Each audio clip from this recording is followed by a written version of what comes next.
Voilà, alors dans l'étape précédente, on avait fait le setup de base. Pour pouvoir faire nos expériences avec Git, on avait créé deux dossiers sur le système de fichiers. On avait cloné un repos GitHub deux fois dans chacun de ces dossiers et ça va me permettre de jouer le rôle de Alice. On imagine qu'elle a son ordinateur. Et puis le rôle de Bob, on imagine que lui, il a son ordinateur. Alors je vais faire deux customisations de mon environnement de travail, de nouveau dans le souci de pouvoir suivre ce qui se passe.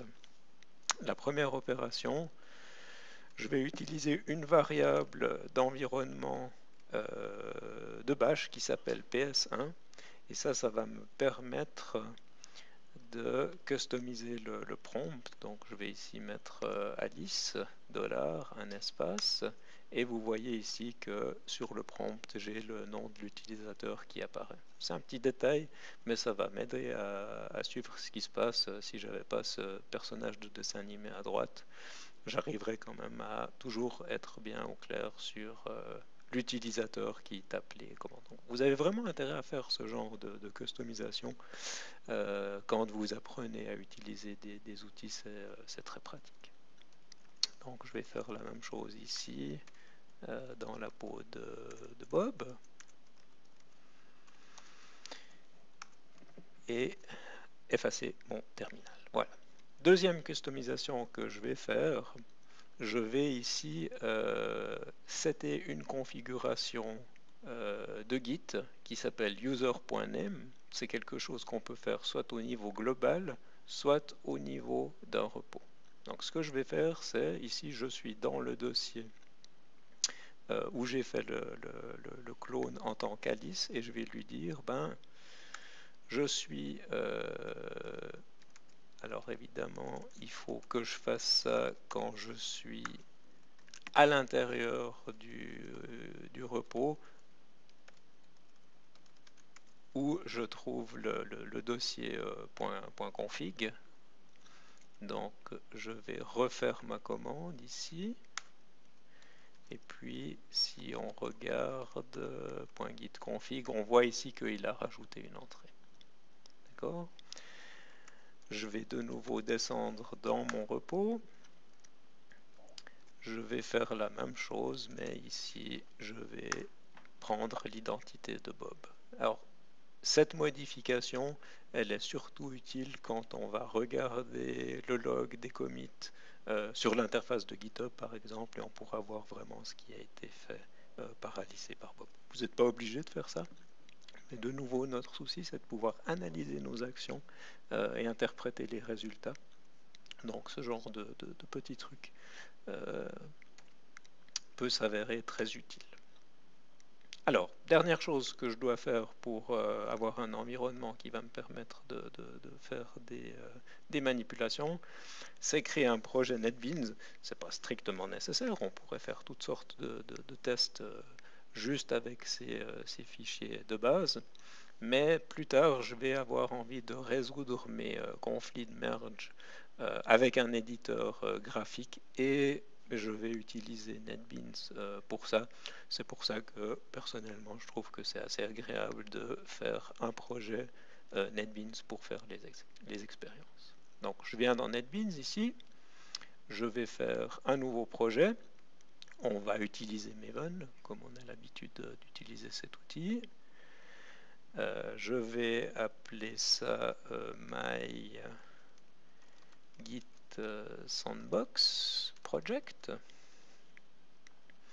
Et puis on va bien sûr créer ce dossier au bon endroit. Donc je vais venir dans le dossier. On voit ici qu'on a les deux espaces de travail de Alice et de Bob. Donc imaginons que c'est Bob qui est la personne qui va créer le projet au tout départ. Donc on va créer ce dossier en local dans l'espace de travail de Bob. Voilà, il a créé le dossier. Pour le moment, il n'y a aucune classe, donc on va rajouter une classe main que je vais appeler myApplication. On va terminer, on va faire un clean et un build pour voir que tout fonctionne correctement. Ça a l'air d'être le cas, c'est parfait. Je vais revenir dans mes terminaux, on va voir que pour le moment, comme on peut s'y attendre, le répertoire de projet uniquement chez Bob. Alice, pour le moment, elle est sur son laptop et elle n'a rien à disposition. Si je suis dans le repos et que je fais un git status, qu'est-ce qu'on me dit? On me dit que pour le moment, il y a un répertoire ici qui existe en local sur la machine de Bob et qui n'est pas encore traqué par Git. Alors imaginons que je suis content avec cette création de projet, que ce soit une première étape que j'ai envie de partager avec le monde. Là, je vais faire un git add my git sandbox project pour ajouter ça dans la staging area. On va faire un git status. On voit qu'il a du coup rajouté 2 fichiers dans le staging area. Je vais pouvoir committer ce changement.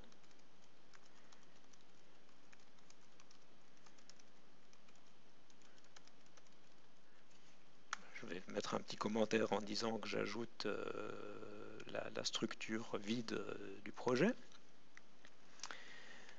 Si je fais un git status, qu'est-ce qu'on voit? On me dit que je suis sur la branche master et puis que ma branche, elle est en avance sur Origin Master. Origin, c'est le repos que j'ai cloné. Et puis Master, c'est le nom de la branche. Donc je suis en avance, effectivement. J'ai fait un commit. C'est des modifications qui sont disponibles localement, mais qui n'ont pas encore été pushées, qui n'ont pas encore été propagées sur le serveur. Alors, si on va peut-être vite aller faire un tour du côté de GitHub. Alors pour le moment j'ai le commit initial où alors j'ai cliqué un peu vite, donc je vais revenir sur mon sandbox. On voit que ici il n'y a pas de structure de fichier. Je vais faire un reload pour être sûr. Donc le projet pour le moment il n'existe pas. Si je suis Bob et puis que je fais un git push, d'ailleurs là normalement j'aurais mieux fait de faire un git push origin master pour être spécifique. Donc la syntaxe c'est de dire je veux pousser vers le serveur qui s'appelle origin la branche master. Si je spécifie pas ça, il va utiliser des valeurs par défaut et là il a fait le travail correctement. Mais c'est bien, surtout au début, d'être assez spécifique quand on utilise les commandes. Donc, si je refais un git status, après avoir fait le push, je suis toujours sur la branche master, et maintenant je suis up to date with origin master. Si je reviens dans mon interface web, que je rafraîchis la page, on voit qu'effectivement, ce qui a été créé sur l'espace de travail de Bob est maintenant à disposition euh, des autres utilisateurs sur le repos. Je suis à 2 commits. Si je clique sur la liste des commits, on voit qu'on a bien ici le projet qui a été créé. Donc là, on est tout bon. Si je reviens maintenant dans mon équipe, Alice a fait son setup de base et puis elle aimerait bien commencer à travailler sur le projet. Donc si elle fait un git status, pour le moment, on lui dit que sa branche, elle est up to date, parce qu'en fait, elle n'a pas interrogé le serveur. Et donc, localement, pour le moment, Git ne sait pas encore que l'état du repos sur GitHub a changé. Donc on va utiliser une première commande qui s'appelle git fetch. Avec git fetch, on va récupérer tous les commits qui existent sur le serveur distant, sur Origin, mais on ne va pas encore les appliquer sur notre espace de travail. Donc pour le moment, imaginez que ces commits, ils ont été transférés sur votre machine, ils sont à disposition, mais on ne les a pas encore appliqués. Donc si je fais un ls, vous voyez que pour le moment, simplement après le git fetch, j'ai pas de dossier NetBeans, du projet NetBeans qui existe. Si je fais un git status, qu'est-ce qu'on me dit? On me dit que ma branche, qui s'appelle master, c'est une branche locale, elle est en arrière par rapport à la branche origin master. Elle peut être fast forwardée, ça veut dire que l'opération qui permet de rapatrier les modifications du serveur sur ma branche locale est relativement simple. Et donc, si je fais un git pull, je vais pouvoir mettre à jour ma branche locale. Ce que je vais faire, donc si je fais un git pull ici,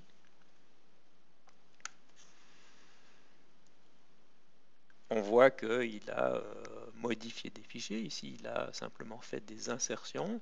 J'ai un fichier pom.xml, un fichier myapplication.java qui ont été créés, et puis toute une arborescence de dossiers entre deux.